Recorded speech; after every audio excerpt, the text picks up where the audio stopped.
தனது கட்சி அலுவலக பேனரில் எம்ஜிஆர் மற்றும் ஜெயலலிதா புகைப்படங்களை பயன்படுத்திய செங்கோட்டையனின் செயல்பாடுகள் குறித்து திருவண்ணாமலை மாவட்டம் செய்யாறு பகுதி மக்கள் தெரிவித்த கருத்துக்களை தற்போது பார்க்கலாம். தற்சமயம் அரசியலுக்கு தகுதியற்ற ஒரு நபர் எம்ஜிஆர் படத்தையும் ஜெயலலிதா படத்தையும் பயன்படுத்த வன்மையாக கண்டிக்கின்றோம்.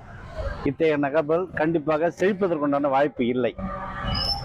எம்ஜிஆர் ஜெயலலிதா படங்கள் அவங்க எல்லாருக்கும் பொதுவானவங்களான்னு கிடையாது. அரசியல் கட்சியை பொறுத்த வரைக்கும் அதிமுக மட்டுமே உரிமை கோரக்கூடிய ஒரு தகுதியான படம் ஜெயலலிதா எம்ஜிஆர் படம்.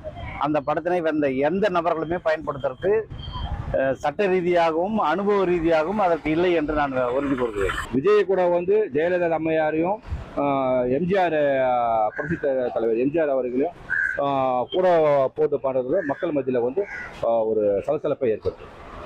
எம்ஜிஆர் ஜெயலலிதா இருவரும் அனைவருக்கும் பொதுவானவர்களா? எம்ஜிஆர் ஜெயலலிதா அனைவருக்கும் பொதுவானவர்கள். இருந்தாலும் கட்சி பாகுபாடு அப்படின்னும் போது அவங்களுக்கும் ஒரு தனி இயக்கம் இருக்குது. அவங்களுக்கு மட்டும்தான் அவங்க சொந்தமா இருப்பாங்க. இப்ப இவரு கட்சி தொடங்காம தனியா இருந்தாருனாக்கா கடைசி வரைக்கும் எம்ஜிஆர் ஜெயலலிதா படத்தை இவரு பயன்படுத்திக்கலாம்.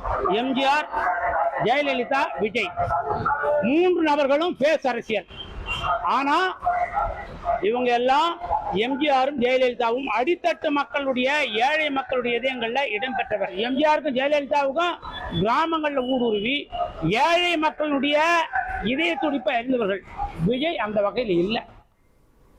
தமிழக வெற்றி கழக பேனரில் எம்ஜிஆர் மற்றும் ஜெயலலிதா புகைப்படங்கள் பயன்படுத்தப்பட்டது குறித்து திருவண்ணாமலை மாவட்டம் செய்யாறு பகுதி மக்கள் தெரிவித்த கருத்துக்களை நாம் பார்த்தோம்.